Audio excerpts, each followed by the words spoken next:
bilang ya Pak, jadi tanya aja standar Singapura sama kita.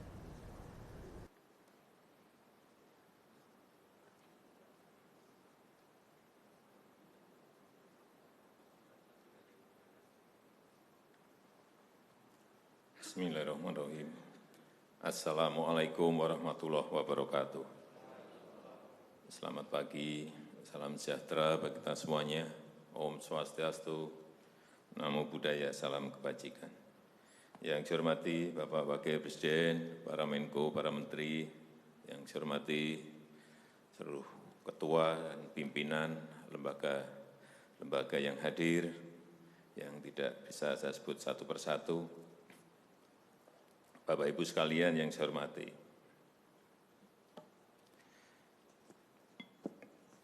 suasana dalam 3 bulan ke belakang ini dan ke depan, mestinya yang ada adalah suasana krisis. Kita juga mestinya juga semuanya yang ada di sini sebagai pimpinan, sebagai penanggung jawab,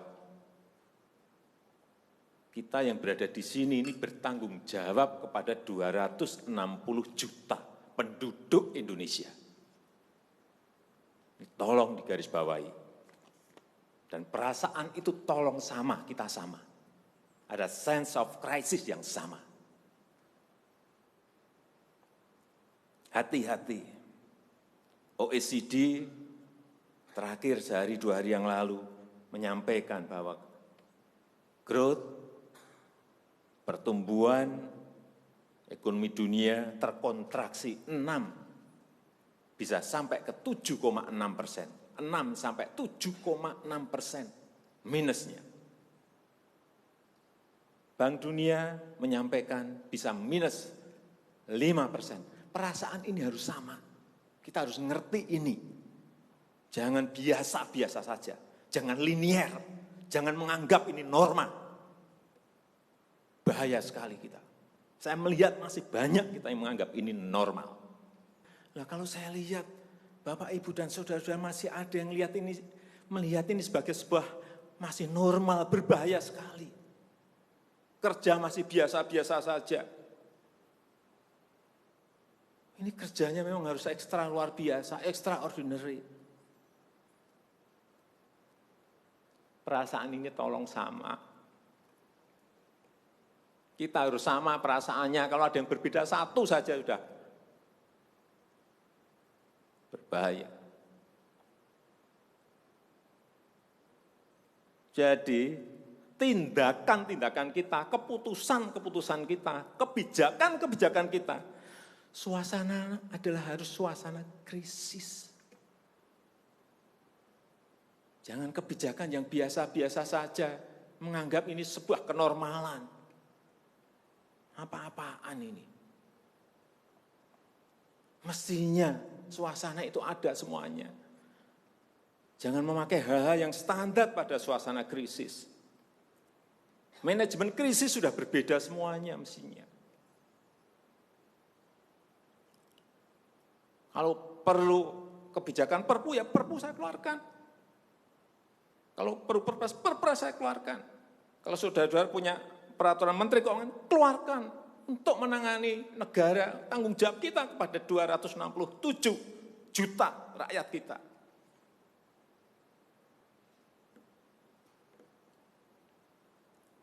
Saya lihat masih banyak kita ini yang seperti biasa-biasa saja. Saya jengkelnya di situ. Ini apa enggak punya perasaan, suasana krisis.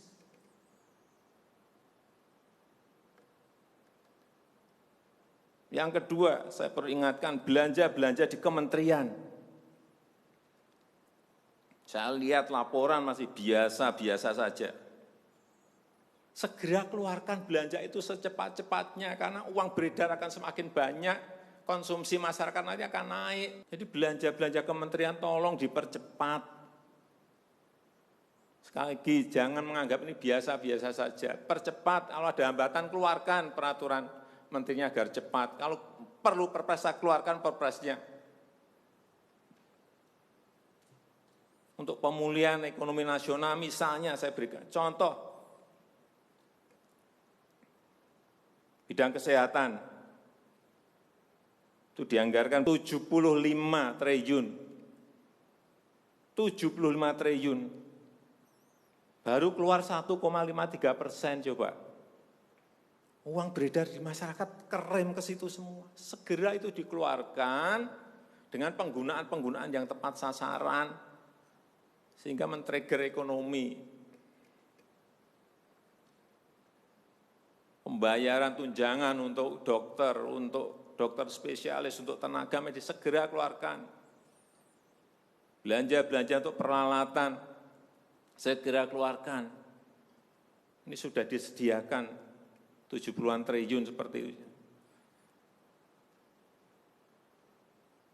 Bansos yang ditunggu masyarakat, segera keluarkan. Kalau ada masalah, lakukan tindakan-tindakan lapangan. Meskipun sudah lumayan, tapi baru lumayan. Ini extraordinary. Harusnya 100%. Di bidang ekonomi juga sama. Segera stimulus ekonomi bisa masuk ke usaha kecil, usaha mikro. Mereka nunggu semuanya. Jangan biarkan mereka mati dulu baru kita bantu, nggak ada artinya.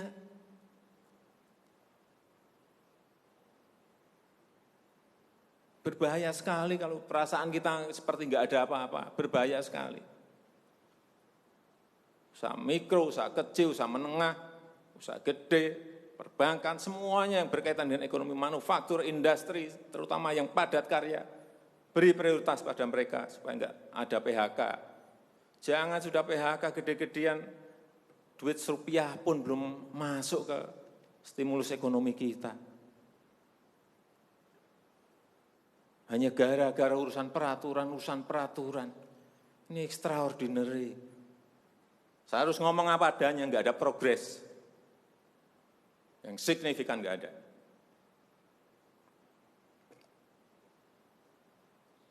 Kalau mau minta perpu lagi, saya buatin perpu. Kalau saudara belum cukup, asal untuk rakyat, asal untuk negara. Saya pertaruhkan reputasi politik saya.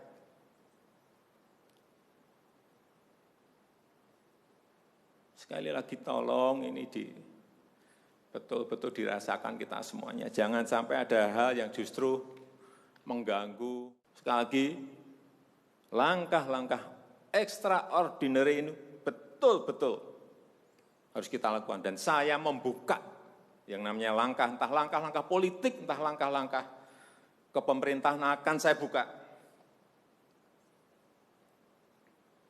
Langkah apapun yang extraordinary akan saya lakukan. Untuk 267 juta rakyat kita, untuk negara. Bisa aja membubarkan lembaga, bisa aja reshuffle, udah kepikiran kemana-mana saya. Entah buat perpu yang lebih penting lagi, kalau memang diperlukan, karena memang suasana ini harus ada. Kalau suasana ini tidak, Bapak Ibu tidak merasakan itu, sudah. Artinya tindakan-tindakan yang extraordinary keras akan saya lakukan. Saya rasa itu yang bisa saya sampaikan pada kesempatan yang baik ini.